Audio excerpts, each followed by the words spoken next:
से बोलिए शंकर भगवान की जय, पार्वती मैया की जय। और मधु बहन, हाँ बहन, अगर दुख विपत दूर करे के बा तो बस एक ही गो जड़ी बा, उहे पियाव। वही जड़ी से दुख विपत दूर हो जाई। हो जाई की चर्चा करी। रोहित बबुआ के घरे कितना दुख रहल, उहे जड़ी से सुख आ गई। जय हो। सब गुरु भैया गुरु बहन लोग से रिक्वेस्ट बा, जितना लोग देखता सुनता, हाँ, सब केहू से रिक्वेस्ट बा, कमेंट में हर हर महादेव लिखी और गुरु जी दया जरूर करी है, जरूर करी है। कहे के बा कैसे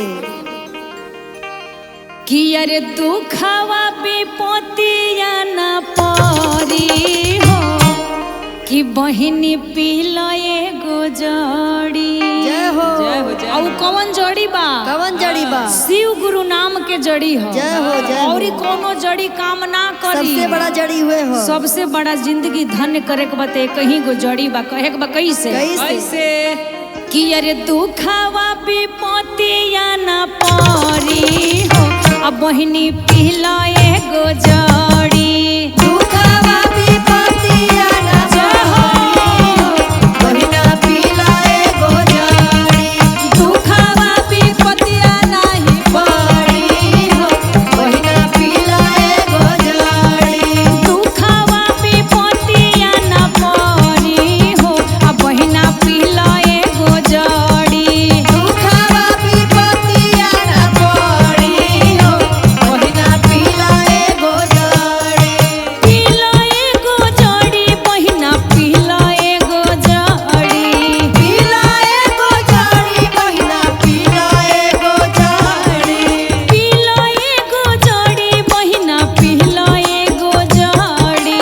पिला एगो जड़ी, बहिना पिला एगो जड़ी। दुखवा विपतिया न परी हो अब बहिना पिला एगो जड़ी। अरे दुखवा विपतिया न परी हो, बहिना पिला एगो जड़ी। दुखवा विपतिया न परी हो, बहिना पिला एगो जड़ी। दुखवा विपतिया के कहीं उपैया एको ही उपैया हो, एको ही उपैया। ना लगी सोना चांदी नाही हो रुपैया। नाही हो रुपैया हो, नाही हो रुपैया। दुखवा विपतिया के कहीं उपैया एको ही उपैया हो, एको ही उपैया। ना लगी सोना चांदी नाही हो रुपैया। नाही हो रुपैया हो, नाही हो रुपैया। गुरुजी के नाम काम करी अब बहिना पिला एगो जड़ी। गुरुजी के नाम काम करी हो, बहिना पिला एगो जड़ी। गुरुजी के नाम काम करी हो, बहिना पिला एगो जड़ी। घर से गरीबी भागी भागी परेशानी। भागी परेशानी हो, भागी परेशानी। गुरुजी के चर्चा में सुन लो कहानी। सुन ला कहानी हो, सुन ला कहानी। घर से गरीबी भागी भागी परेशानी। गुरुजी के चर्चा में सुन लो कहानी। गुरु ली है दुख सब हरी अब बहिना पिला एगो जड़ी। गुरुली है दुख सब हरी हो, बहिना पिला एगो जड़ी। दुखवा है दुख सब हरी हो, बहिना पिला एगो जड़ी। गुरुली है दुखवा हरी हो, बहिना पिला एगो जड़ी। प्रेम से बोलिए शंकर भगवान की जय। नीलम दीदी हरिंदर भैया की जय हो। प्रेम से बोलिए शिव गुरु महाराज की जय। पार्वती मैया की जय हो, जय हो। मधु दीदी हाँ, शिव जी के सूरत सांवले बात का हो, लेकिन बड़ी मन भावन लागेला, बड़ी मन भावन आ लागे। बड़ा ही अच्छा एगो गाना बड़ी धूम मचौले बा। हाँ वही गाना पर एगो गाना हम लिख के लिए बनी भोले बाबा के दरबार में। तू धूम मचावा प्रियंका। हाँ शिव चर्चा में। आ गुरु जी के कृपा से देखी कैसे शिष्या लोग गुरु जी के कहता बड़ी नौका 2025 के फरमाइश में कैसे कहता लो हो कैसे हो कि गुरु जी के सांवली सूरतिया, कैसे सांवली सूरत सब शिष्या लोग के पागल दीवाना बनौले बा। जय हो। आ कैसे शिष्या लोग कहता कि गुरु जी के सांवली सूरतिया, गुरु जी के सांवली सूरतिया मन भावन लागेला। गुरु जी के सांवली सूरतिया मन भावन लागेला। आ गुरु जी के सांवली सूरतिया मन भावन लागेला। गुरु जी के सांवल सूरतिया मन भावन लागेला। गरवा में सपवा माथवा पे जटवा बड़ी सुहावन लागेला। गरवा में सपवा माथवा पे जटवा बड़ी सुहावन लागेला। भोला जी के सांवली सूरतिया, भोला जी के सांवली सूरतिया मन भावन लागेला। गुरु जी के सांवल जय हो। सूरतिया मन भावन लागेला। आ भोला जी के सांवली सूरतिया मन भावन लागेला। गुरु जी के सांवल सूरतिया मन भावन लागेला। गुरु जी के सांवल सूरतिया। और कैसे ए प्रिय बहिन हाथ में डमरू शोभेला। आ कैसे 2025 में ही गाना धूम मचावता। कैसे? आ कहे के बा कैसे कैसे? गुरु हाथ में डम डम डमरुआ सोहे। गुरु हाथे में डम डम डमरुआ शोभे। गुरु हाथे में डम डम डमरुआ शोभे। कान बिछुआ के कुंडल मनवा मोहे। तोहर बिछुआ के कुंडल मनवा मोहे। तोहर बिछु के कुंडल मनवा मोहे। गुरु हाथे में डम डम डमरुआ सोहे। काने बिछुआ के कुंडल मनवा मोहे। भंगिया धतुरवा के भोगवा लगावल उहो बड़ी पावन लागेला। भंगिया धतुरवा के भोगवा लगावल उहो बड़ी पावन लागेला। आ गुरु जी के सांवली सूरतिया, भोला जी के सांवली सूरतिया मन भावन लागेला। गुरु जी के सांवल सूरतिया मन भावन लागेला। गुरु जी के सांवल सूरतिया। औरी का निक लागेला कविता दीदी? का निक लागेला? तनी झनकार के शिव चर्चा में कहे के बा। कैसे? सोहे डणवा में मिर्गा के छाला नु हो। गरबा में मिर्गा के छाला नु हो। गरबा में मिर्गा के छाला नु हो। संगे बसहा पायलवा सोहाला नु हो। सोबे बसहा बयलवा सुहावन हो। हरियसा बयलवा सुहावन हो। ए प्रिय बहिन हाँ। 2025 में सब शिष्या के घरे गाड़ी में थार किना गई। हाँ।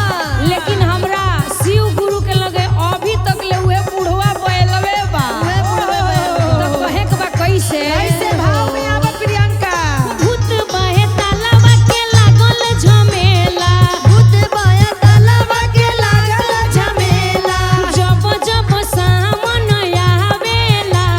आ भोला जी के सांवली सूरतिया, भोला जी के सांवली सूरतिया मन भावन लागेला। भोला जी के सांवल सूरतिया मन भावन लागेला। भोला जी के सांवली सूरतिया। गरवा में सपवा माथवा पे जटवा बड़ी हो पावन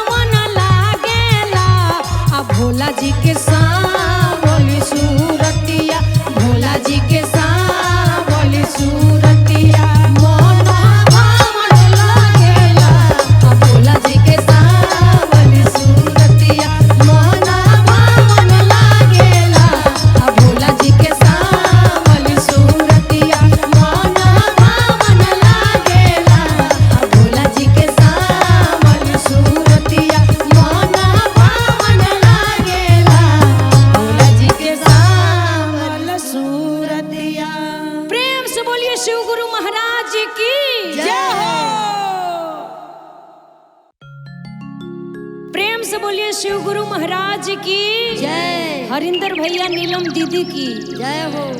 और आई पूनम दीदी। हाँ जिंदगी में कुछ बाना कुछ नहीं खे। 3 सूत्र के ज्ञान ली एकर पालन करी। सब गुरु भैया गुरु बहन जितना लोग सुनता सबसे निवेदन बा, रिक्वेस्ट बा कि रुआ सब भी 3 सूत्र के ज्ञान ली लोग और शिव के अपन गुरु बनाई। यही में जिंदगी पार होखे के बा, बाकी कोनो रास्ता नहीं खे। कलयुग में एक ही सहारा बा। आ कविता दीदी जब गुरु जी के डमरू बाजेला हाँ तो सबकर मन ललचा जाला। जय हो। आ जौना जगह पे शिव चर्चा होला हाँ सबकर मन ललचा जाला। लेकिन कहे के बा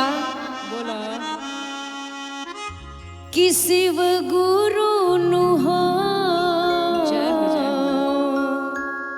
कि शिव गुरु तो डमरू बजाए गए मन ललचाए गए ना। भोले बाबा तो डमरू बजाए गए मन ललचाए गए ना।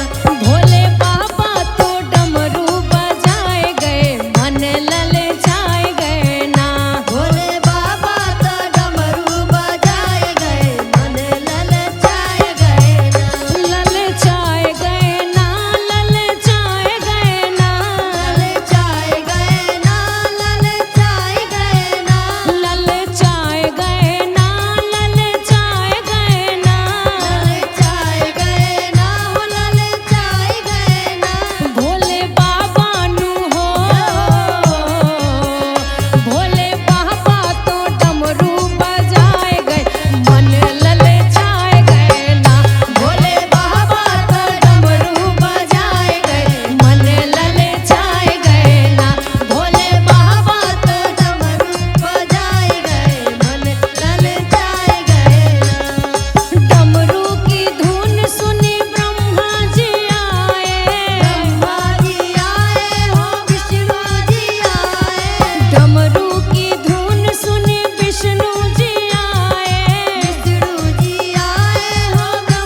बाबा के डमरू बाजेला तो सब शिष्या के एकदम दिल नाचेला।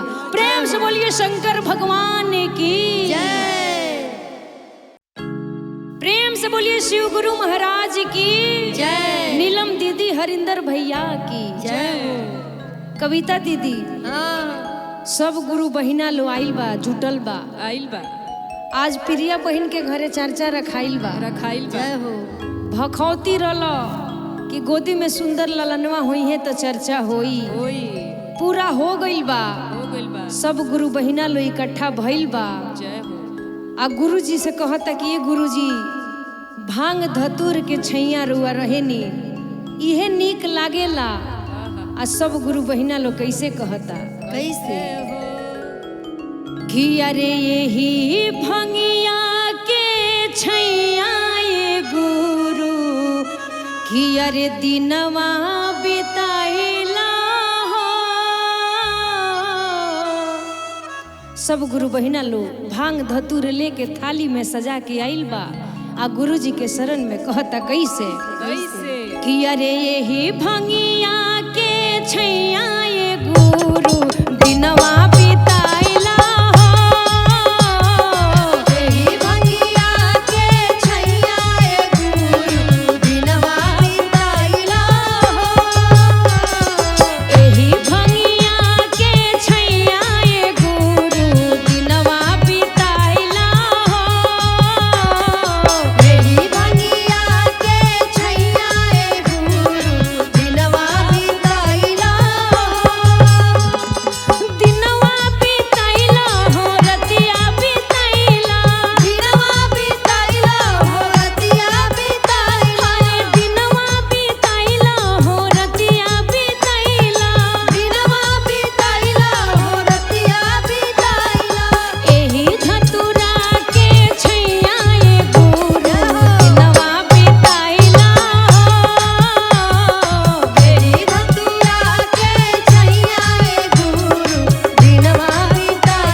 से बोलिए शिव गुरु महाराज की जय हो। नीलम दीदी हरिंदर भैया की जय।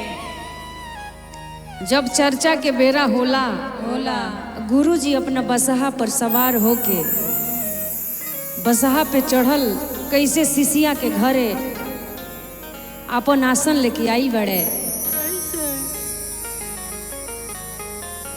कि अरे बसहा प गुरुजी चढ़ल आवेले।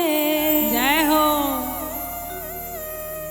कि सखी हो कि बसहा प गुरुजी चढ़ल आवेले तो अपना शिष्या के घरवा बढ़ल आवेले। अपना शिष्या के घरवा बढ़ल आवेले। कि अपना शिष्या के घरवा बढ़ल आवेले। अपना शिष्या के घरवा बढ़ल आवेले। आहो बसहा प गुरुजी चढ़ल आवेले। जी बसहा पे गुरुजी चढ़ल आवेले। तो अपना शिष्या के घरवा बढ़ल आवेले। अपना शिष्या के घरवा बढ़ल आवेले। कि अपना शिष्या के घरवा बढ़ल आवेले। अपना शिष्या के घरवा बढ़ल आवेले। खुश बाड़ शिष्या लो चारा चकरावेली। चर्चा करावेली हो चर्चा करावेली। अपना अंगनावा में गुरु के बोलावेली। गुरु के बोलावेली हो गुरु के बोलावेली। खुश बाड़ शिष्या लो चारा चकरावेली। अपना अंगनावा में गुरु के बोलावेली। कि सखी हो गरवा में नागावा चढ़ल आवेले। गरवा में नागवा चढ़ल आवेले। तो अपना शिष्या के घरवा बढ़ल आवेले। अपना शिष्या के घरवा बढ़ल आवेले। कि अपना शिष्या के घरवा बढ़ल आवेले। अपना शिष्या के घरवा बढ़ल आवेले। संगवा में गौरा गणेश जियावे। गणेश जी आवे हो गणेश जी आवे। शिष्या के ऊपर अपन दया बरसावे। दया बरसावे हो दया बरसावे। ओहो संगवा में गौरा गणेश जी भी आवे। शिष्या के ऊपर अपन दया बरसावे। कि अपना घरवा में मेरे गहला पेटल आवेले। अपना डढ़वा में मेरे गला पेटल आवेले। कि अपना शिष्या के घरवा बढ़त आवेले। अपना शिष्या के घरवा बढ़ल आवेले।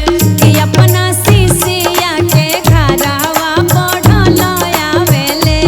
अपना शिष्या के घरवा बढ़ल आवेले। कि सखी हो बसहा प गुरुजी चढ़ल आवेले। बसहा पे गुरुजी चढ़ल आवेले।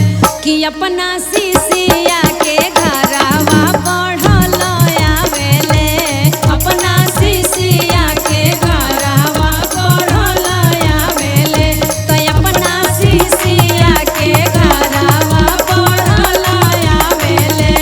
अपना शिष्या के घरवा बढ़ल आवेले। प्रेम से बोलिए शिव गुरु महाराज की जय। पार्वती मैया की जय हो। प्रेम से बोलिए शिव गुरु महाराज की जय हो। पार्वती मैया की जय।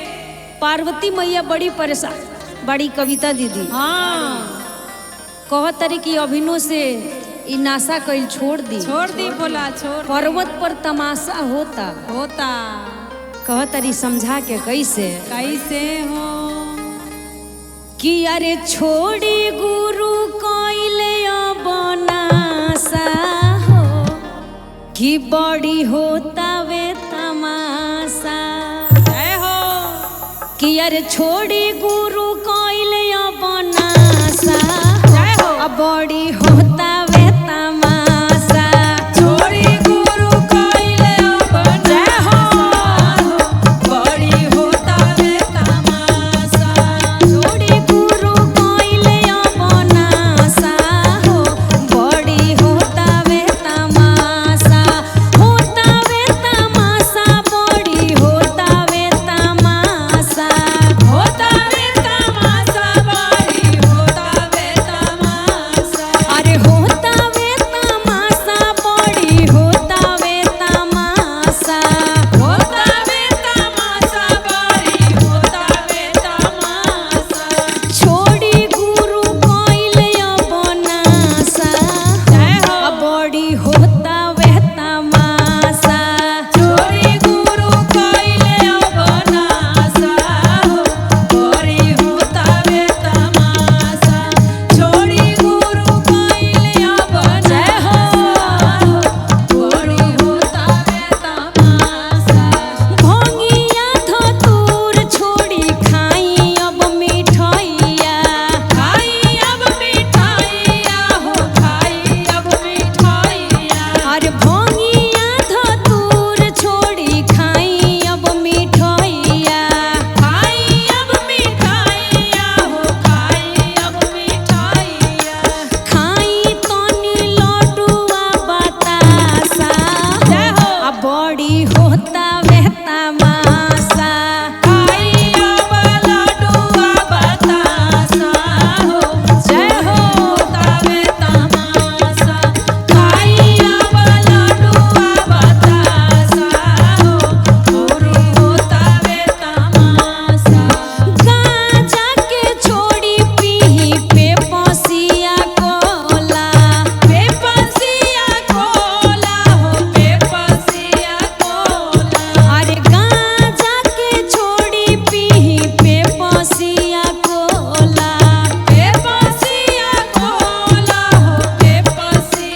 कोला रूपावा जे भइल बापे दासा अब बड़ी होता वे तमाशा रूपावा जे भइल बापे दासा जय हो बड़ी होता वे तमाशा छोड़िया जे भइल बापे दासा हो बड़ी होता वे तमाशा भैया हरिंदर औरी नीलम दीदी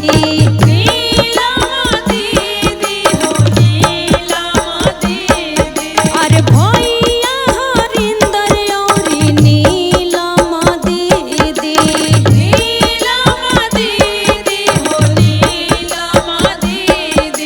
सब लोगवा भइले उदासा अब बड़ी होता वे तमाशा सब लोग बड़ी होता वे तमाशा छोड़ी भोला कोइले बनासा हो अब बड़ी होता वे तमाशा छोड़ी भोला कोइले बनासा हो अब बड़ी होता वे तमाशा प्रेम से बोली शिव गुरु महाराज की प्रेम से बोलिए शिव गुरु महाराज की जय हो नीलम दीदी हरिंदर भैया की जय और देखी ए शिव गुरु के डमरू जब पर्वत पे बाजेला तो सब शिष्या लोग नाचेला संगे संगे बसहो नाचेला और ओकरा संगे नगवो नाचेला तो कैसे गुरुदेव अपन डमरू बजावतनी कैसे कि अरे शिव जी के हाथे डमरुआ कि अरे पर्वत प बाजेला कि गुरु जी के हाथे डमरुआ पर्वत प बाजेला गुरु जी के हाथे डमरुआ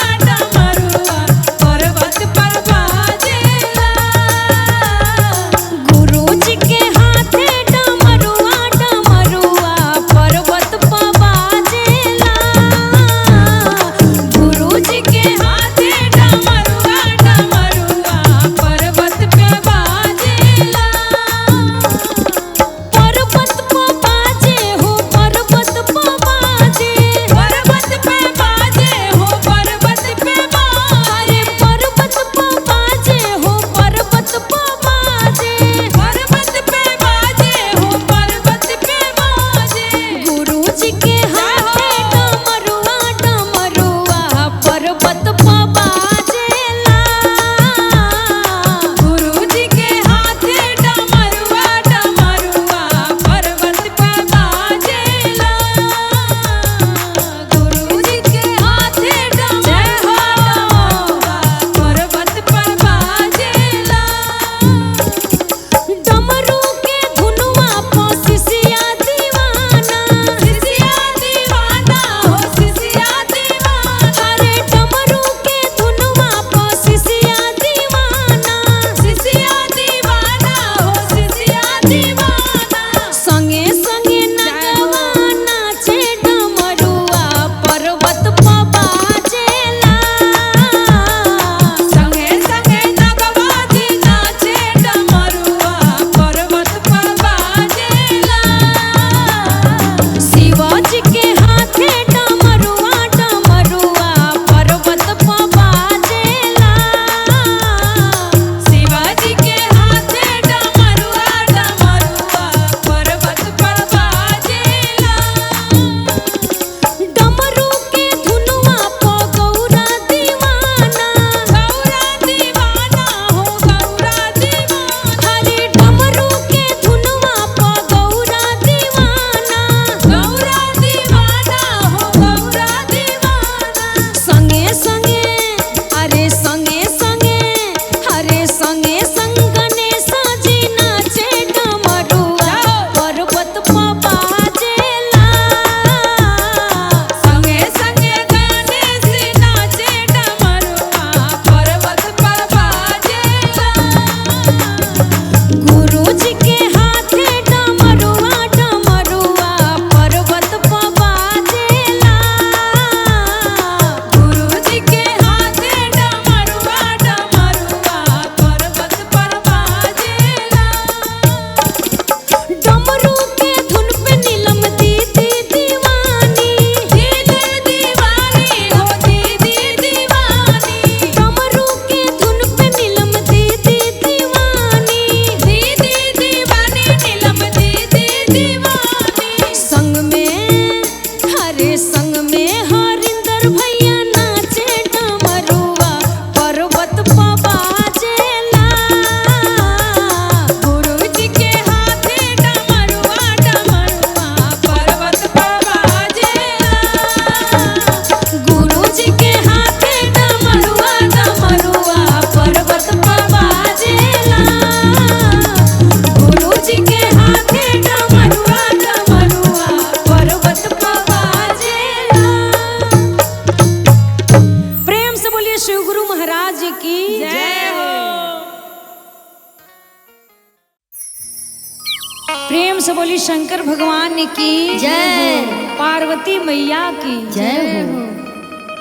और सब गुरु बहिना लो से हम रिक्वेस्ट करे निहोरा करे कि गुरु जी के दरबार लागल बा, चर्चा के समय हो गइल बा। जे जे घरे बा सब लोग तैयार होके चले के बाद गुरु जी के चर्चा हो रहल बा। सब गुरु बहिन लो से गुरु भाई लो से हम निहोरा करतनी कहतनी कैसे? कि अरे चलो ना बहिनी चलो ना ये बहिनी चलो ना लागल बा भोला तारा बार तू चलो ना। चलो ना बाबा दरबार बहिना चलो ना। चलो ना बाबा दरबार बहिना चलो ना। चलो ना शिष्या चलो ना ये शिष्या चलो ना। चलो ना शिष्या चलो ना शिष्या चलो ना। जल्दी से हो जा तैयार तू चलो ना। जल्दी से होके तैयार शिष्या चलो ना। लागल बा गुरु तारा बार तू चलो ना। लागल बा दरबार शिष्या चलो ना। दाया से दाया मिली चारा चा से चारा चा। चरचा से चरचा हो चरचा से चरचा। शिव गुरु जप कब होई नाही हारा जा। होई नहीं हार जा हो होई नहीं हार जा। दाया से दाया मिली चारा चा से चारा चा। गुरु जी के नाम रो